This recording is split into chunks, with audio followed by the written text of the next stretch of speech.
This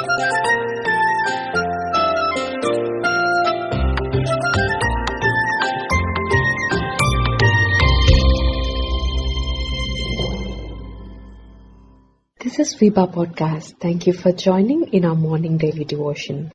Our focus today will be on the parable of the talents. As mentioned in the Gospel of Matthew, chapter 24, verse 14 through 30. A wealthy man going on a journey entrusts the responsibility of managing his wealth to 3 of his servants. He gives 5 talents to the first, 2 for the second, and 1 for the third. The first 2 servants traded their talents and made 100% profit. But the third servant hid the talent in the ground and gained nothing and was severely penalized. It's interesting to note that these servants were not given the talents based on their position or experience, but we are told in verse 15b that the talents were given according to their ability. Our abilities are not the same. We understand that the third servant simply did not possess the ability to employ his talents and bring gain just like the first and the second servant did. God has blessed each one of us differently with gifts and talents. Notice, even the reward was the same, regardless of who the servant was. Even though the first servant gained more than the second, he was still rewarded based on what he did with what was entrusted to him. Jesus used talents as a measurement to communicate this message.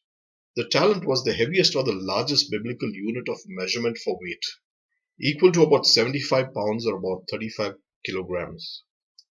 The word talent here does not refer to the natural aptitude or skill of a person, but it refers to the largest unit of currency of that time. According to Nave's Topical Bible, one who possessed 5 talents of gold or silver was a multi-millionaire by today's standards. God expects us to do the best with whatever the gifts, the abilities, and the talents He has given us. I like how J.C. Ryle explains what talent is about. And I quote, "Anything whereby we may glorify God is a talent. Our gifts, our influence, our money, our knowledge, our health, our strength, our time, our senses, our reason, our intellect, our memory, our affections, our privileges as members of Christ, our advantages as possessors of the Bible, all are talents. Talents are given by God to us. It is an innate part of us. You may be gifted with creativity, leadership, public speaking. Maybe you are a good decision maker, an excellent communicator, a rational thinker. But how are you returning it to the Lord? Let me share 5 lessons which I have learned from this parable. 1. Each person, whether saved or unsaved, has been given talents by God. 2. We need to recognize these talents, develop and employ these talents for the advancement of the kingdom of God. 3.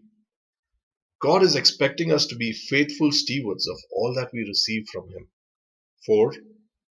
The more we use what is given to us by God to serve God, the more He is pleased and glorified. 5. Employ your God-given gifts and abilities to fulfill God's purpose in your life. Let me close with these 3 questions for us to think about. 1. Have you identified the gifts and abilities God has given you? Are you using it to advance the kingdom of God? 2. Are you that reliable servant who God can believe and entrust with the task of building His kingdom? 3. Do you yearn for that day to hear from the Master tell you, "Well done, good and faithful servant. You have been faithful over little, I will set you over much. Enter into the joy of your Master." God bless. For more details, please contact 916364252164 or email us to info@fibaonline.org.